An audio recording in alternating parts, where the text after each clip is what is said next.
بسم الله الرحمن الرحيم.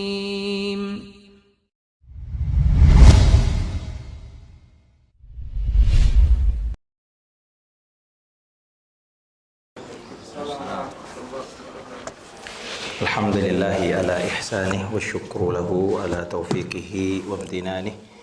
أشهد أن لا إله إلا الله وحده لا شريك له تعظيما لشأنه، وأشهد أن محمدا عبده ورسوله الداعي إلى رضوانه، صلوات ربي وسلامه وعلى آله وأصحابه وإخوانه. أما بعد. Hadirin dan hadirat, bapak-bapak, ibu-ibu, keluarga besar Wika ini rahmati Allah Subhanahu wa taala. Pada kesempatan hari ini insya Allah ke depan kita akan membahas satu kitab yang sangat bermanfaat. Kitab yang ditulis atau dikarang oleh seorang ulama besar dari madhab Syafi'i, bernama, sering kita sebut dengan Al-Imam An-Nawawi rahimahullahu ta'ala. Walaupun nama lengkapnya adalah Abu Zakaria Muhyiddin Yahya, nama lengkapnya adalah Yahya An-Nawawi.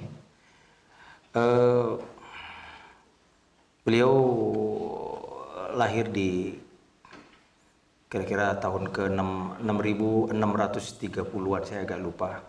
Kemudian meninggal 670, umurnya 45 tahun Bapak. Tapi subhanallah Bapak Ibu, walaupun 45 tahun, tapi beliau meninggalkan bekas kebaikan yang sangat besar berupa kitab-kitab yang Masya Allah, hampir semua kitab-kitab beliau ini memiliki dampak yang luar biasa. Kitab yang kita bahas misalnya ini kitab Al-Arba'in, kitab 42 hadis yang beliau kumpulkan yang berisi tentang pokok-pokok agama. Jadi beliau mengumpulkan hadis-hadis yang mengandung singkat. Jadi kriteria hadis yang beliau masukkan di sini adalah yang pertama, hadis itu mengandung pokok agama, usuluddin. Yang kedua, hadisnya singkat padat, jawami'ul kalim. Maka diharapkan Bapak-bapak, ketika kita bisa membahas, memahami 42 hadis ini, maka kira-kira kita sudah bisa mengetahui tentang pokok pondasi dasar agama kita. Ya, karena agama ini ada yang menjadi pokok, usul, yaitu masalah pokok-pokok kebaikan, kaidah-kaidah kebaikan. Yang ada yang sifatnya furu' mengenai misalnya tentang tata cara ibadah. Nah, jika kita mengetahui 42 hadis ini, maka seolah-olah kita sudah mengetahui pokok-pokok usul dalam agama kita, ya. Dan kitab yang lain banyak sekali Pak ya. Ada kitab misalnya dalam kitab fikih ada kitab Rawdatul Talibin, ada kitab Al-Majmu' Syarh Al-Muhadzab, kemudian juga dalam hadis juga beliau, saya kira semua orang punya ya, kitab Riyadhus Shalihin, isinya tentang hadis-hadis tentang keutamaan amal. Saya kira setiap rumah punya ini, setiap masjid kita dapati ada kitab Riyadhus Shalihin ini. Kemudian juga beliau juga mensyarah hadis riwayat Muslim, ya, Al-Minhaj fi Syarh Sahih Muslim, beliau menulis mensyarah kitab hadis-hadis yang dikumpulkan oleh Imam Muslim. Dan banyak lagi kitab-kitab yang lain. Ada kitab tentang doa, Al-Adiyah, Al-Adhkar misalnya. Umur beliau 45 tahun Pak. Tapi Masya Allah kebaikannya sampai sekarang semua orang mendoakan. Setiap pesantren saya kira mengajarkan kitab-kitab beliau. Ya, dan setiap kita mempelajari seperti sekarang ini kitab beliau, maka mengalir pahalanya. Ini menunjukkan Bapak Ibu, bukan masalah panjang pendeknya umur kita, tolak ukurnya bukan itu, tapi yang menjadi tolak ukur adalah sejauh mana kita mengisi kitab. Sebagaimana ada seorang sahabat namanya Sa'ad bin Mu'adz, umurnya 36 tahun Pak. Tapi waktu meninggal apa kata Nabi? Kata Nabi SAW, ihtazzal arsh li mauti Sa'ad bin Mu'adz. Arsh itu bergetar ketika meninggalnya Sa'ad bin Mu'adz ini, radhiyallahu ta'ala anhu. Beliau masuk Islam umur 31 tahun Pak, kira-kira setahun atau 2 tahun sebelum hijrah. Kemudian meninggal tahun kelima Hijriah. Berarti cuma 6 tahun masuk Islam Pak. 31 tahun masuk Islam, 36 tahun beliau meninggal. Tapi kematiannya luar biasa. Bukan hanya penduduk bumi yang sedih, tapi arsy Allah bergetar. Karena begitu demikian keutamaannya Pak. Umurnya 36 tahun. Tapi kebaikannya bisa menggetarkan arsy Allah Subhanahu wa ta'ala. Maka Bapak Ibu, ini pelajaran bagi kita seperti Imam Nawawi. Dan beliau pernah beberapa tahun tidak tidur Pak. belajar menulis kitab yang pada zaman itu belum secanggih sekarang, kertas sulit, pulpen aja sulit, Pak ya. Pernah disebutkan 2 tahun beliau tidak pernah tidur dengan sekali, tapi tertidur, Pak, di tengah kitab-kitab. Dan di waktu kecil disebutkan, Bapak Ibu, orang-orang anak-anak seumuran dia suka main, dia nggak mau main, dipaksa sama teman, ayo main, ayo main. Dia lebih senang baca Quran. Ya, Masya Allah, Bapak Ibu, maka di antara kitab yang sangat monumental adalah kitab Al-Arba'in An-Nawawiyah ini. Padahal banyak ulama yang mengarang kitab yang sama, Al-Arba'in. Banyak ulama yang menulis juga kitab yang judulnya Al-Arba'in, 40-40. Hadis-hadis yang ini.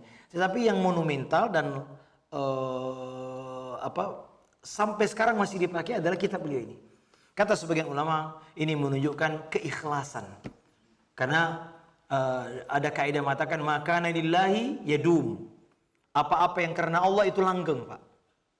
Semua yang diniatkan karena Allah Azza wa Jalla, kata para ulama, yadum, akan langgeng. Maka demikian juga Bapak Ibu yang dimuliakan Allah, semua amalan kita hari ini hendaknya kita usahakan untuk ikhlas kepada Allah. Itulah yang akan langgeng sampai hari kiamat nanti. Semoga Allah Ta'ala menjadikan amal kita ini diterima oleh Allah Subhanahu wa Ta'ala. Nah, ini penjelasannya, Pak. Jadi hadis-hadis ini singkat, padat. Karena di antara keistimewaan yang diberikan Allah Subhanahu wa Ta'ala kepada Nabi SAW adalah Nabi diberi Allah jawami'il kalim. Perkataan singkat namun padat maknanya. Kata Nabi SAW dalam hadis sahih, aku diberi Allah 5 keutamaan, keistimewaan yang Allah tidak berikan kepada nabi-nabi sebelumku. Di antaranya adalah aku diberi Allah Azza wa Jalla kemampuan untuk mengucapkan kalimat singkat, padat, tapi bernas maknanya. Nah, maka Al-Imam Nawawi mengumpulkan hadis-hadis 42 oleh Imam Ibnu Rajab dijadikan 50 hadis. Ya, isinya pertama ada 2 syaratnya. Pertama menyangkut pokok agama. Ya, usul ya. Kemudian yang kedua, isinya atau hadis itu adalah singkat namun padat akan maknanya. Baik, hadirin dimuliakan Allah, kita langsung masuk ke hadis yang pertama. Hadis dari Amirul Mukminin, dari Abu Hafs Umar bin Khattab radhiyallahu taala an. Ya, kita tahu Umar ini adalah seorang sahabat yang sangat besar keutamaannya, Pak. Banyak sekali keutamaannya beliau. Di antara keutamaannya Nabi katakan Umar itu di surga. Nabi menggembirakan Umar dengan janji Allah akan memasukkannya ke dalam surga. Ya, namun bukan berarti Umar kemudian berleha-leha. Ya, Umar ini termasuk orang yang sangat takut mati dalam keadaan munafik. Ya. Kemudian Umar ini beberapa kali pendapatnya mencocoki ayat. Ya, dia kadang-kadang berpendapat ini, kemudian Allah turunkan ayat sesuai dengan pendapatnya Umar. Dalam masalah hijab, dalam masalah tawanan perang, dalam masalah menjadikan makam Ibrahim sebagai musalla, itu idenya Umar. Kemudian Allah Ta'ala akan turunkan ayat yang kemudian ayat ini mencocoki pendapatnya Umar bin Khattab radhiyallahu ta'ala. Di antara keutamaannya, Pak, Umar ini kata Nabi SAW, ya Umar, kalau kau lewat di sebuah jalan, syaitan melewati jalan yang sama, syaitan akan melari darimu. Kalau kita enggak, kita yang lain dari syaitan, Pak ya. Nah, itu. Saking kuatnya imannya Umar bin Khattab radhiyallahu ta'ala. Taib. Nah, ini beliau mendengar Nabi SAW bersabda. Apa kata Nabi SAW? Innamal a'malu binniyat. Sesungguhnya setiap amalan itu tergantung niatnya. Wa innama likulli imri'in ma nawa. Dan setiap orang akan mendapatkan apa yang ia niatkan. Faman kanat hijratuhu ilallahi wa rasulih, barang siapa yang hijrahnya, ini contoh. Ya, kalau tadi Nabi menyebutkan kaidah, ada 2 kalimat yang menjadi kaidah besar dalam agama kita, Pak. Pertama, amalan itu harus mempunyai niat. Di antara syarat amal ada niatnya. Niat yang amalan yang tidak ada niat maka dianggap tidak ada. Kemudian mengenai pahala, balasan, semua orang akan mendapatkan balasan tergantung dari kualitas atau kadar niatnya. Lalu Nabi mengasih contoh, yaitu contoh yang amalan yang sangat agung, yaitu hijrah. Kata Nabi SAW, barang siapa yang hijrahnya karena Allah dan Rasulnya, fahijratuhu ilallahi wa rasulih, maka hijrahnya ia mendapatkan pahala hijrah karena Allah dan Rasulnya. Wa man kanat hijratuhu lidunya yusibuha, tapi barang siapa yang hijrah karena mencari dunia, aw imra'atin yankihuha, atau karena wanita yang ingin dia nikahi, fahijratuhu ila ma hajara ilaih, maka hijrahnya dia mendapatkan hijrah sesuai dengan apa yang dia niatkan. Hadis ini diriwayatkan Imam Bukhari, juga Imam Muslim. Nah, hadirin dimuliakan Allah Subhanahu wa taala, ini adalah hadis yang sangat agung, Pak. Bahkan para ulama kalau menulis buku kitab, ya, seperti Imam Ibnu Hajar Al-Asqalani ketika menulis kitab juga, beliau menjadikan hadis ini sebagai hadis yang pertama. Seolah-olah mereka ingin menjelaskan kepada kita bahwasanya seluruh kebaikan, seluruh amal soleh, bangunan amal kita tergantung pondasinya. Pondasinya apa? Adalah niat karena Allah Subhanahu wa taala. Nah, oleh karenanya hadirin yang dimuliakan Allah Subhanahu wa taala, ini masalah niat ya.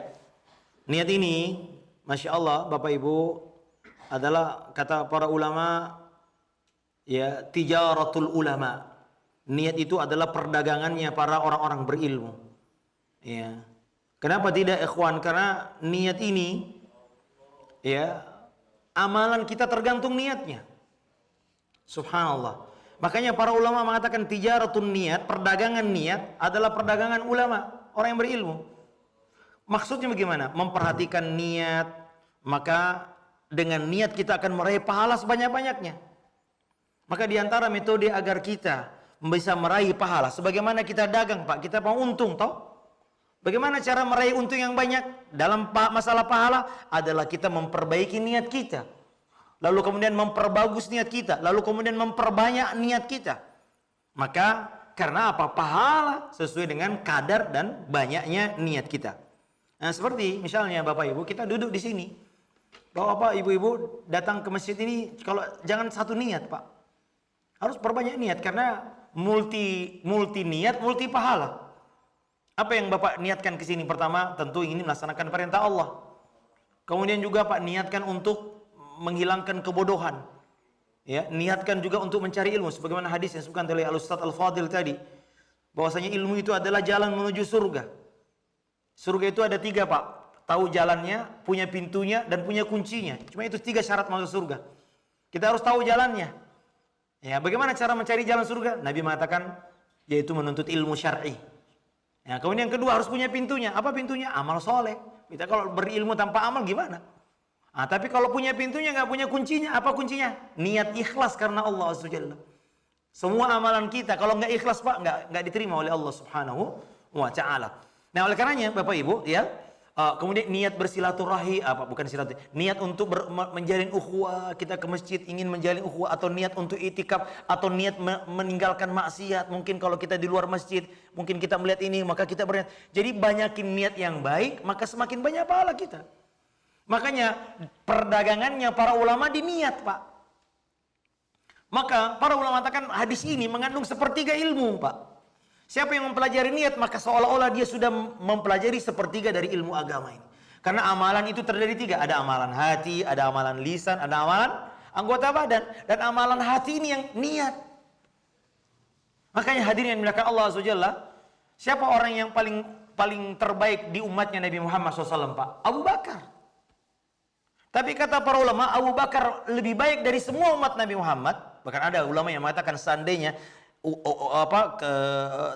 amalannya Abu Bakar ditimbang dan amalannya seluruh umat Muhammad ditimbang, masih lebih berat amalannya Abu Bakar. Dengan apa dia mengalahkan kita? Dengan niat, Pak. Amalan hatinya, ikhlasnya. Kata Nabi SAW, aku menawarkan Islam kepada orang-orang, semuanya ada ragu-ragu, kecuali Abu Bakar, nggak pernah ragu. Ketika saya tawarin Islam langsung bulat. Seketika semua orang menutup pintu rumahnya, pintunya Abu Bakar yang terbuka. Seketika semua orang menolak harta membantu saya, Abu Bakar yang memberikannya. Subhanallah. Jadi bukan karena banyaknya sholatnya, bukan karena banyak puasanya, bukan karena banyak sedekahnya, Pak. Perlombaan kita dengan semua orang-orang sebelum kita adalah perlombaan dalam masalah niat, Pak. Ya, makanya Nabi SAW mengatakan, kalian, wahai bukan sahabat ya, kata Nabi SAW, kalian bersedekah dengan 1 gunung emas. Lalu sahabatku bersedekah dengan segenggam gandum, Pak. Lebih baik daripada segunung emas, Pak. Dari mana bedanya? Karena ikhlasnya. Mereka bersedekah ketika dalam keadaan sangat sulit. Mereka nggak punya harta. Lalu dia sedekahkan 1 genggam. Ini karena ada niat ikhlasnya, itulah yang menjadikan dia di sisi Allah Subhanahu wa taala. Bapak Ibu, amalan ringan. Makanya kata Abdullah bin Mubarak rahimahullah taala, rubba amalin saghiratin tu'azzimuhun niyah. Bisa jadi ada amalan kecil tapi menjadi besar karena niat, Pak. Siapa yang menyangka, Pak, seorang pelacur di zaman Bani Israel, Allah Ta'ala ampuni dosanya, Pak. karena amalan ringan Pak, ringan, tapi karena ikhlas menjadi kuantum pahalanya. Jadi jangan sepelekan masalah. Kata Nabi, aku melihat ada seorang laki-laki mondar-mandir di surga. Mondar-mandir itu bukan berarti kayak kita mondar-mandir di dunia. Karena dia takjub dengan surga. Melihat keindahan surga sana sampai dia bingung melihat surga, Masya Allah.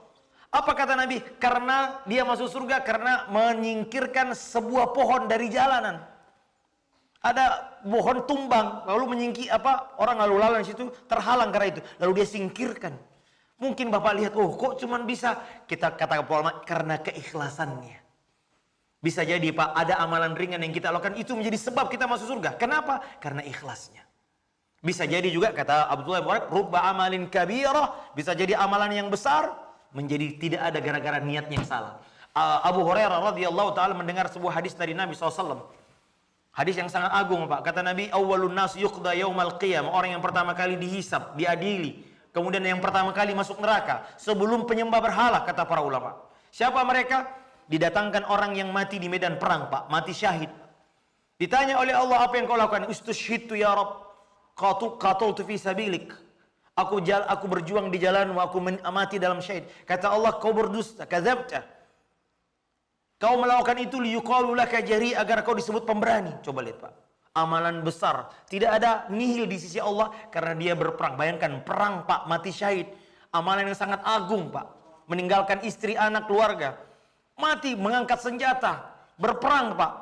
Tapi Allah Azza wa Jalla ungkapkan isi hatinya, ternyata dia berangkat berperang agar dia ingin dipuji oleh masyarakatnya sebagai orang yang pemberani.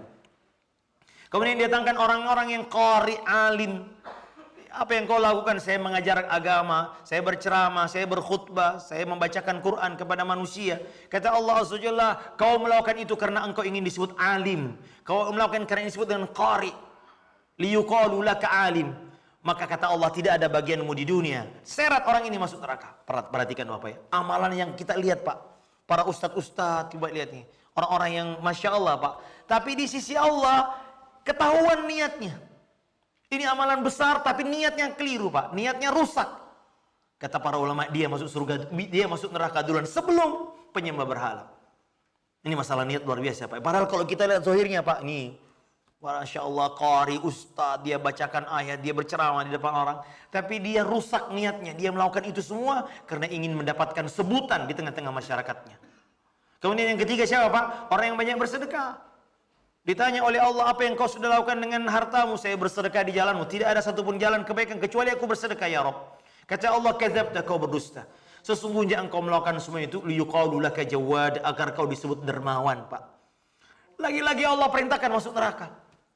Lihat para ulama ketika membaca hadis ini Pak, Masya Allah, ngeri hadis ini. Semua yang kita lihat adalah amalan-amalan yang zahirnya bagus Pak. Tapi dia lupa bahwasanya amalan yang sampai kepada Allah adalah niat. Yang Allah lihat, kata Nabi SAW, innallaha la yanzuru ila suwarikum wala ila amwalikum walakin yanzuru ila qulubikum wa a'malikum. Allah enggak lihat penampilanmu, Allah enggak melihat hartamu, tapi yang Allah lihat adalah hatimu dan amal-amal solehmu. Oleh karenanya hadirin yang dimuliakan Allah Subhanahu wa taala ya. Jadi ini Pak, mari kita belajar tentang niat ini Pak. Jadi kalau kita duduk di sini tadi Pak, harus perbanyak niat. Bukan hanya niat untuk sholat saja, niat yang lain. Semakin banyak niat, semakin banyak pahala. Ya, kita baca Quran, niatnya apa? Menjalankan perintah Allah, niatnya apa? Mentadabburi Al-Quran. Semakin banyak niat yang baik juga semakin bagus Pak. Maka hadirin yang dimuliakan Allah Azza wa Jalla, ya, ini urgensi niat ya. Ada sebuah hadis, namun hadis ini dhaif, namun maknanya benar ya. Ya, kalau hadis dhaif harus disampaikan ya, namun maknanya benar. Kata para ulama, ini hadisnya dhaif, namun maknanya benar. Apa itu? Niyatul mu'mini ablaghu min amali. Niat itu lebih kuat, lebih sampai daripada amal itu sendiri. Ya. Nah, kenapa? Karena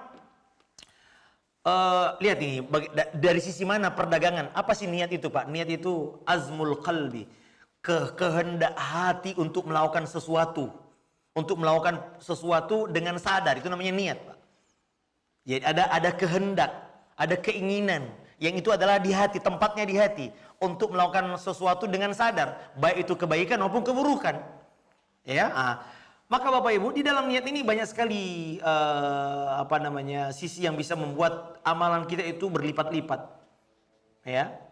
Seperti misalnya niat semata-mata, Pak, itu sudah mendapatkan pahala walaupun tidak ada amalnya. Ya, Masya Allah, Pak. Ya, jadi Nabi SAW pernah menyebutkan tentang malaikat. Kata Nabi SAW, Allah Azza wa Jalla berfirman kepada malaikat, "Hei, idza hamma bi 'abdi bi sayyi'ah fala taktubuha." Kalau hambaku berkeinginan melakukan dosa, baru keinginan doang, kata Allah, jangan tulis. Ya. Fa in amilaha faktubuha sayyi'ah. Baru kalau dia mewujudkannya, tulis satu keburukan. Wa idza hamma bi hasanatin falam ya'malha faktubu hasanah. Kalau dia berkeinginan, berniat ingin melakukan kebaikan, tapi dia enggak kesampaian melakukannya karena ada sesuatu yang harus, tetap tulis satu kebaikan, pahala niat. Namun kalau dia melakukannya, fa in amilaha, lihat rahmatnya Allah, faktubuha asyaran, tulis 10. Bahkan bisa sampai 700 kali lipat, Pak, tergantung kualitas niat kita ini. Tapi minimal kita mendapatkan 10. Bayangkan Bapak, baru berniat cuma sudah mendapatkan pahala. Ini dalil bahwasanya Bapak Ibu, bahwasanya niat itu sendiri merupakan amalan yang bisa bernilai pahala walaupun belum bisa kita amalkan. Ya. Nah, namun jika dibandingkan dengan amalan, maka hal itu tidak mungkin terjadi karena seseorang beramal tanpa niat, maka tidak mungkin ia akan mendapatkan pahala. Karena ada amal-amal yang tidak perlu niat, Pak.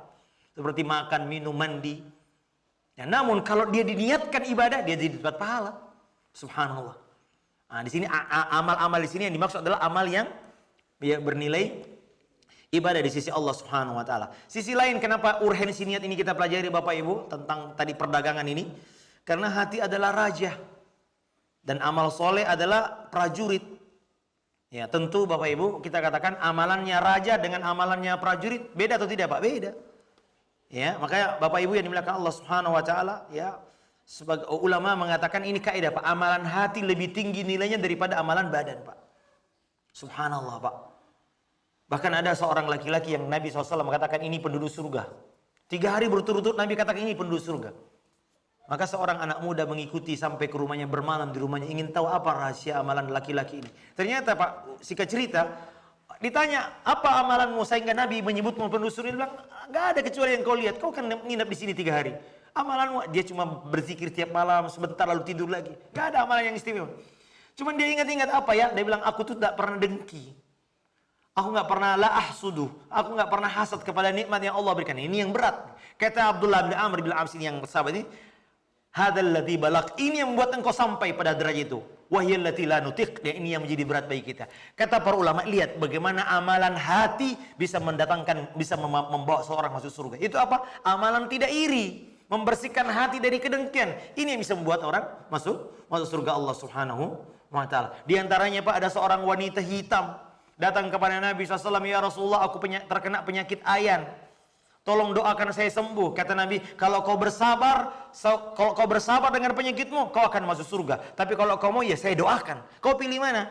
Kata wanita ini, saya pilih bersabar.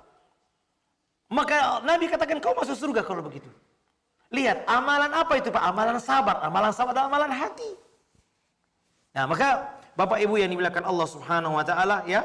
Oleh karenanya Bapak Ibu, semua amalan, Pak, yang punya dampak kepada hati itu lebih bernilai dibanding amalan yang tidak punya dampak kepada hati. Contohnya, Pak, baca Quran dengan tadabbur.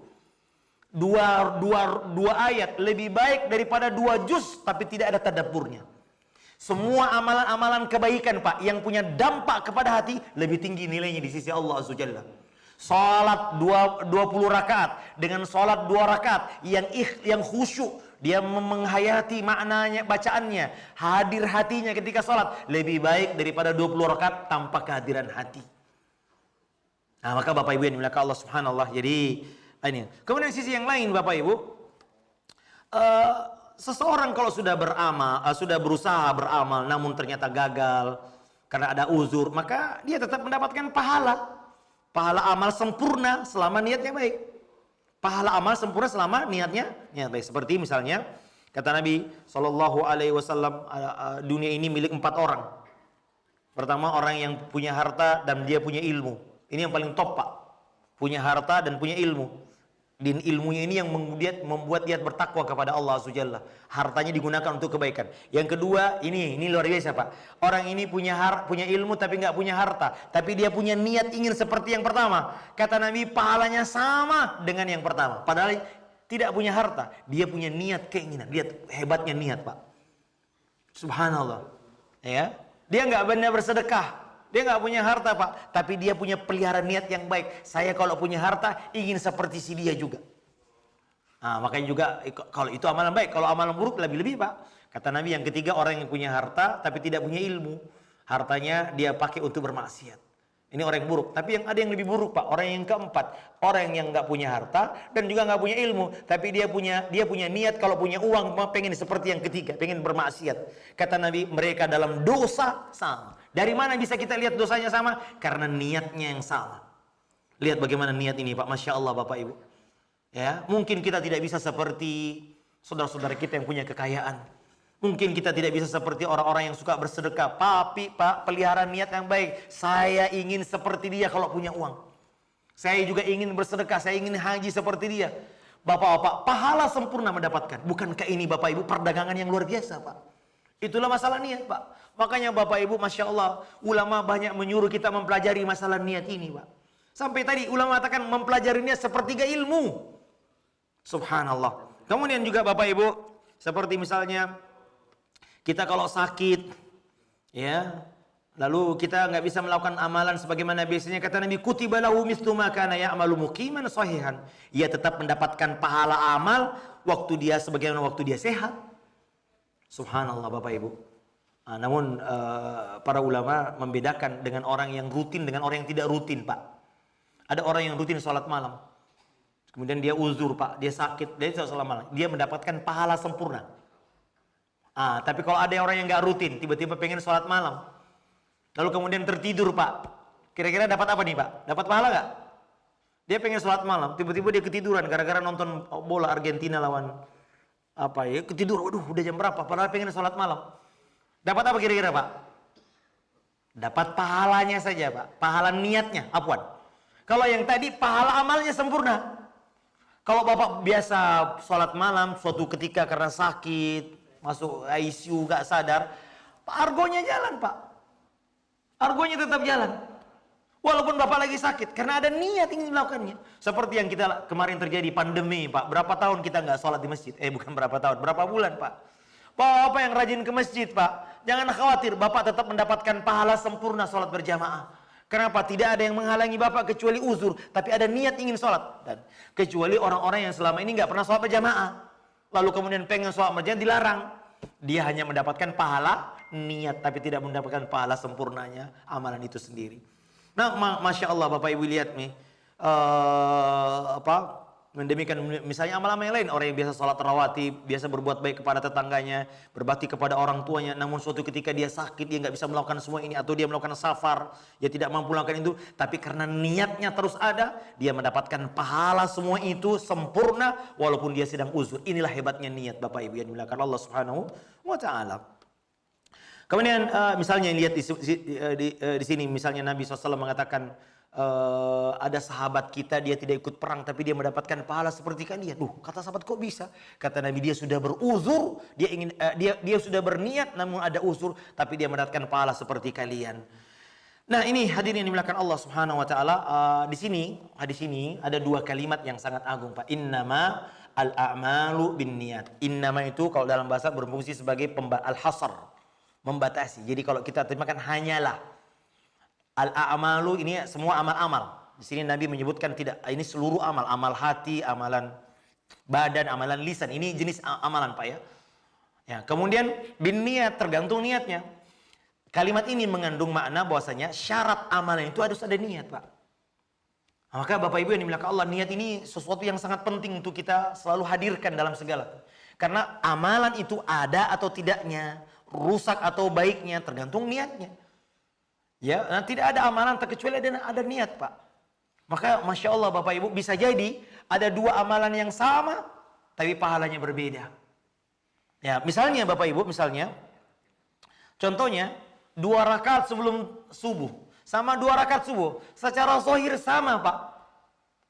Secara zahir sama, sama-sama 2 rakaat, bacaannya sama, gerakannya sama. Apa yang membedakan, Pak? Niat. Makanya Syekhul Islam mengatakan bisa jadi 2 orang sholat di saf yang sama, tapi pahalanya seperti langit dan bumi. Apa yang membedakan? Niatnya sama, beda. Pahalanya bisa seperti langit dan bumi. Padahal di saf yang sama, Pak.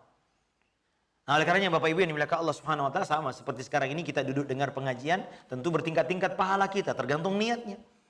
Kalau cuma niat cuma satu, ya niatnya cuma satu aja.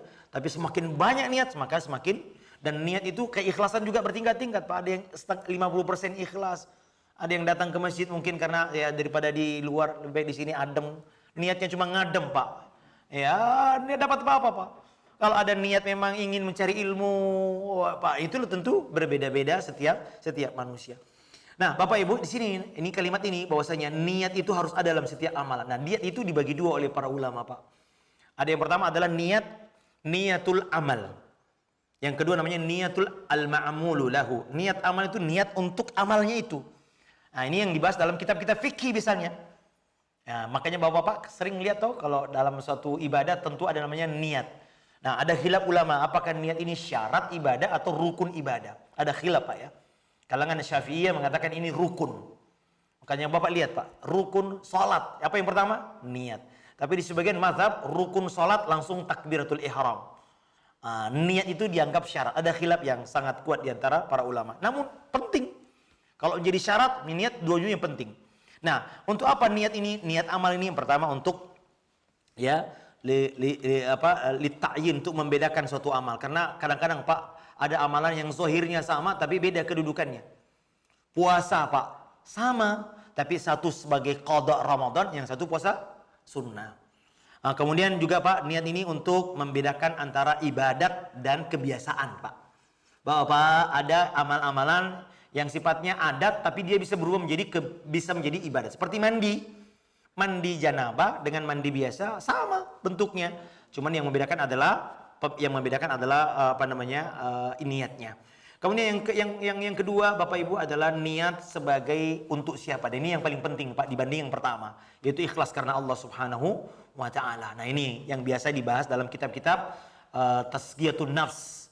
Ya, kalau yang niat yang tadi yang kedua adalah yang biasa dipakai kitab-kitab fikih. Ya, niat sebagai syarat atau rukun ibadah. Adapun niat ini lebih penting, Pak, yaitu apa? Menghadirkan kepada siapa amalan itu kita tujukan. Dan ini bisa menjadi syirik, Pak, syirik dalam niat. Ya. Makanya Nabi Allah taala berfirman, kata Allah Azza wa Jalla, siapa yang beramal untuk selain aku tinggalkan dia dengan amalan itu sendiri. Nah, maka Bapak Ibu, sebelum kita sholat misalnya, Pak, hadirkan. Ini niatnya apa? Duhur atau asar bagi orang yang menjamak misalnya, Pak, ya. Harus kelihatan. Nah, kemudian yang kedua, hadirkan yang tidak kalah pentingnya, Pak. Hadirkan bahwasanya, Rabbi, aku sholat untuk mencari wajahmu. Aku sholat karena lillahi ta'ala, bukan untuk menjadi wajah manusia. Kemudian, wa innama likulli imri'in ma nawa, setiap orang akan mendapatkan pahala sesuai dengan kadar niatnya. Karena itu, Bapak Ibu, setiap kita melakukan amalan, perbanyak niat yang baik, Pak. Ya. Kata para ulama, al-ilmu la ya'diluhu syai'un liman sahhat niyatuhu. Tidak ada yang bisa menandingi ilmu jika niatnya benar.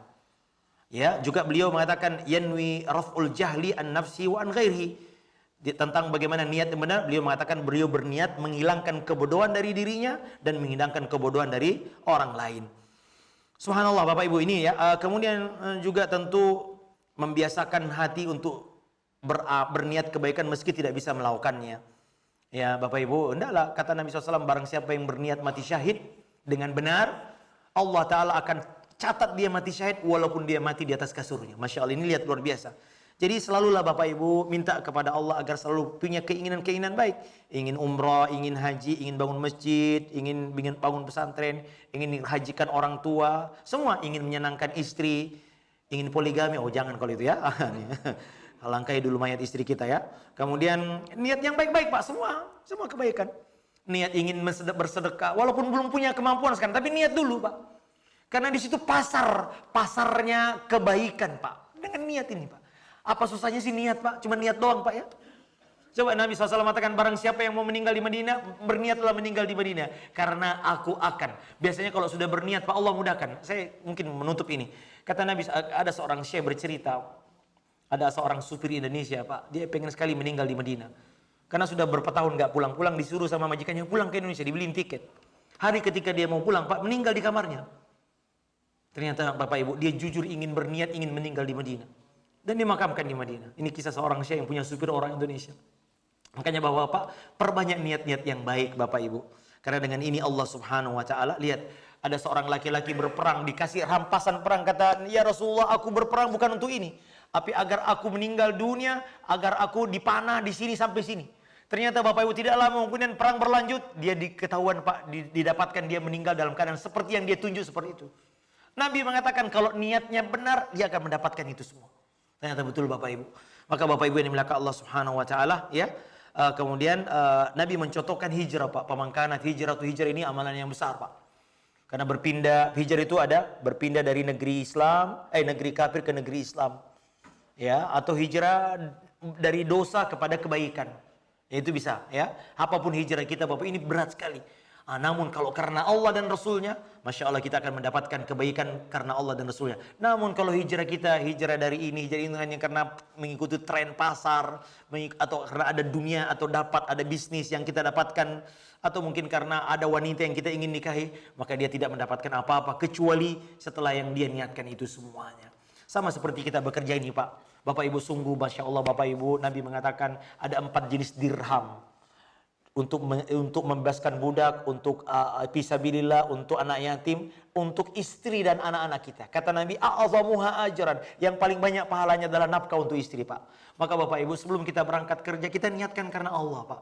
Subhanallah, sampai Nabi mengatakan semua apa yang kau impakkan kepadanya kecuali engkau akan diberi pahala. Sampai 1 suap yang kau berikan kepada istrimu Pak. Niatkan karena Allah Pak. Niatkan untuk tidak menjadi meminta-minta di jalan. Bapak, Masya Allah, sayang kita Pak, 8 jam ada di kantor ini tidak dapat pahala. Niatkan ibadah kepada Allah Subhanahu wa taala. Dan mencari nafkah adalah perintah Allah Azza Jalla. Sebagai laki-laki kita punya kewajiban. Dan paling besar pahalanya Pak adalah memberi nafkah kepada istri kita aja Pak ya. Istri kita ya. Ini kan istri-istri ya Pak di sini ya. Nah, oleh karenanya Bapak Ibu subhanallah, niatkan semua, berbanyak niat yang baik karena sesungguhnya Allah taala akan memberikan balasan sesuai dengan niat yang kita miliki. Hadza wallahu taala alam. Kalau ada pertanyaan, silahkan Bapak Ibu. Maaf saya persingkat karena waktu kita terbatas. Nah, silahkan Pak, silahkan. Silahkan. Iya. Silahkan. Atau Bapak dulu. Oh mohon maaf, Bapak dulu nih. Silahkan Pak. Assalamualaikum warahmatullahi wabarakatuh. Waalaikumsalam warahmatullahi. Mungkin pertanyaan agak aneh. Silahkan Pak. Misalnya ada orang anggota pencuri kan, dia berniat menghidupi anak istrinya. Oh Masya Allah. Tapi pekerjaan mencuri itu Masya Allah. Barakallahu fiik. Baik Bapak Ibu, karena keterbatasan waktu saya lupa. Ada kaidah mengatakan niat yang baik tidak menghalalkan sesuatu yang Allah Ta'ala haramkan. Jadi niat yang baik tidak serta-merta menjadikan sesuatu yang Allah larang menjadi baik. Ya, atau niat yang baik tidak menjadi kaidah satu-satunya, tapi harus dengan tata cara yang baik. Oleh karenanya Bapak Ibu yang dimuliakan Allah, dalam agama kita tidak ada yang namanya Robin Hood. Ya, kita niat baik, bangun masjid, ya udah kita palak-palakin orang untuk kebaikan ini, tidak. Ya, jadi yang dilihat bukan hanya niatnya tapi juga bagaimana tata caranya. Ya, bukan hanya niat yang baik. Ada perkataan Abdullah ibnu Mas'ud yang sangat masyhur, Pak. Kata beliau, kam min muridin lil khairi la yusibah. Betapa banyak orang berniat baik tapi dia nggak dapat pahala. Kenapa? Caranya salah. Ya, maka Nabi SAW mengatakan Allah Ta'ala sudah menentukan rezeki kalian. Jangan khawatir, tidak ada orang meninggal kecuali sempurnakan rezeki. Nabi katakan fa'ajmilu fit talab. Perindah caramu mencari nafkah. Ya. Oleh karenanya Bapak Ibu, jadi niat baik tidak serta-merta menjadikan sesuatu yang buruk atau menjadi haram menjadi berubah jadi baik. Itu kaidah. Jadi mencuri sama dengan berzina, daripada saya ini lebih baik saya berzina, itu tidak benar juga. Ya, atau korupsi atau apa saja mencuri dalam niat yang baik. Ya, kita korupsi agar bisa umroh berkali-kali, ini tidak betul.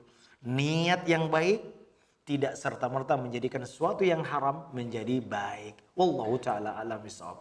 Silakan Bapak. Ya, bismillahirrahmanirrahim. Izin bertanya mengenai niat itu, seandainya berubah niat di tengah amal ya, misalkan yang jadi sekarang ini niatnya cuma mau sholat, kemudian hari disesuaikan niatnya yang banyak, bisa nggak diubah niatnya? Saat ini saya mau mengubahnya saya untuk mendapatkan ilmu, untuk sholat, untuk mendapatkan ilmu. Terima kasih kan. Barakallahu fiik. Ya, ini namanya taqallubun niyah, dalam masalah fikih disebut mengubah niat. Ya, boleh saja, Pak. Ya, ketika kita sadar, ya kita berniat. Nah, yang jadi biasanya adalah bagaimana orang yang sudah tadinya ikhlas lalu kemudian jadi riya. Nah, ini yang lebih dibahas para ulama. Tapi kalau kita baru berniat terus kemudian baru niat lagi yang kebaikan, itu banyak, boleh sekali. Ya, ketika kita datang ke masjid lalu kemudian kita baru sadar, oh iya, ya kita berbanyak tambahin niat-niat yang baik. Multi niat multi pahala, Pak. Dan yang biasa menjadi perbincangan para ulama adalah tentang bagaimana dengan amalan yang tadinya ikhlas lalu di tengah jalan kita riya. Nah, ini. Nah, maka lihat dulu amalan itu. Kalau itu dari satu kesatuan yang utuh, maka bisa batal seluruh amalannya. Ya, kalau misalnya dia riya di rakaat kedua, maka batal seluruh amalannya. Tapi kalau terpisah, misalnya dia bersedekah 100.000, ikhlas. Tiba-tiba ada orang lihat, dia bersedekah yang 100.000. Nah, kayak yang 100.000 yang pertama diterima. Ya, tentu kalau tidak terlalu dominan riyanya, dia berusaha. Misalnya kita sholat duhur nih, rakaat ketiga, kita lihat kok ada pimpinan di sebelah kita atau di belakang kita. Tadinya mau cepat bersolat, kita jadi imam nih, mau jadi panjang jadinya. Nah, tergantung, Pak. Kalau mendominasi riyanya karena bos, maka rusak amalannya. Tapi kalau lebih banyak ikhlasnya dan dia berusaha melawan, maka dia tetap mendapatkan pahala. Ya, Pak ya. Tapi kalau seimbang, Imam Asy-Syatibi, Imam As-Suyuti mengatakan tasaqata. Jadi 50% ikhlas, 50% riya, maka gugur amalannya. Maka Bapak Ibu yang dimuliakan Allah, berusahalah ikhlas setiap kita melakukan, baik sebelum beramal, ketika beramal, bahkan pasca beramal, Pak. Ada orang ketika umroh ikhlas, ketika di sana ikhlas, pulang-pulang baru dia ceritain semua, hilang semua keikhlasannya. Maka Bapak Ibu yang dimuliakan Allah, ya, ini tentang niat ini, subhanallah ya. Biasanya juga yang menjadi perbedaan adalah hukum, misalnya berniat mengubah ibadah kita dari satu ibadah ke ibadah yang lain. Pak, kita tadinya sholat tahiyatul masjid, ya, lalu tiba-tiba kita tahu belum sholat qobliyah, sementara kayaknya udah mau bunyi, maka boleh sholat tahiyatul masjid berubah menjadi qobliyah. Jadi ibadah yang mutlak bisa berubah menjadi ibadah yang muqayyad, tapi sebaliknya nggak boleh. Ya, tadinya kita mau sudah sholat, misalnya puasa Senin dan Kamis, lalu kita ingin juga puasa misalnya puasa Asyura, ini tidak boleh, dua-duanya ibadah. Atau yang biasa ini adalah akikah, disamakan dengan kurban, satu kambing dengan dua niat, ini tidak boleh karena dua-duanya ibadah yang maksudun lidzati, yang berbeda-beda niatnya. Ya, beda misalnya tahiyatul masjid ini ibadah mutlak. Tahiyatul masjid bisa sekaligus sholat wajib, tahiyatul masjid bisa sekaligus sholat rawatib. Karena ini ibadah mutlak, yang penting ada sholat sebelum duduk. Nah, ini makanya Bapak Ibu, pelajaran niat ini banyak sekali sebetulnya fikihnya ya, bagaimana merubah niat ke niat yang lain dalam ketika beribadah. Seperti niat jadi imam, kemudian berubah menjadi makmum, bisa nggak Pak? Tadinya jadi imam jadi makmum, bisa seperti Abu Bakar. Ketika beliau jadi imam, tiba-tiba Nabi datang, dia berubah. Kalau yang banyak adalah makmum langsung berubah menjadi imam. Nah, itu sering Pak ya kalau ditepok ya, mudah-mudahan Bapak nggak kaget ya, ditepok, oh ini jadi imam. Walaupun sebetulnya tidak harus ditepuk Pak. Karena ada orang latah kalau ditepuk Pak, langsung dia nih. Ya cukup kita kasih isyarat Pak ya, isyarat mungkin dia tahu. Ya, atau berubah diet di tengah jalan. Dalam satu ibadah ke ibadah, ini pembahasannya panjang sebetulnya ya.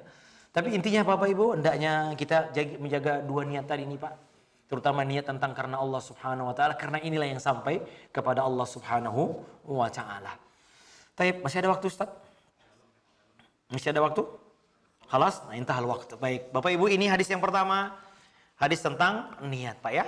Apa tadi intinya Pak? Bahwasanya niat adalah syarat adanya amal. Yang kedua, amalan itu tergantung pahalanya dari banyaknya dan bagaimana niat itu sendiri. Barakallahu fiik. Semoga Allah Ta'ala memberkahi kita semua. Allahumma ighfir lil mu'minina wal mu'minat wal muslimina wal muslimat al ahya'i minhum wal amwat innaka sami'un qaribun mujibud da'wat wa ya qadiyal hajat. Allahumma inna nas'aluka al huda wat tuqa wal afafa wal ghina. Rabbana atina fid dunya hasanah fil akhirati hasanah wa qina adzaban nar. Wa sallallahu ala nabiyyina wa ala alihi wa sahbihi wa sallam wa akhiru da'wana anil hamdulillahi rabbil alamin. Subhanakallah bihamdik asyhadu an la ilaha illa anta astaghfiruka wa atubu ilaik. Wassalamu alaikum warahmatullahi wabarakatuh.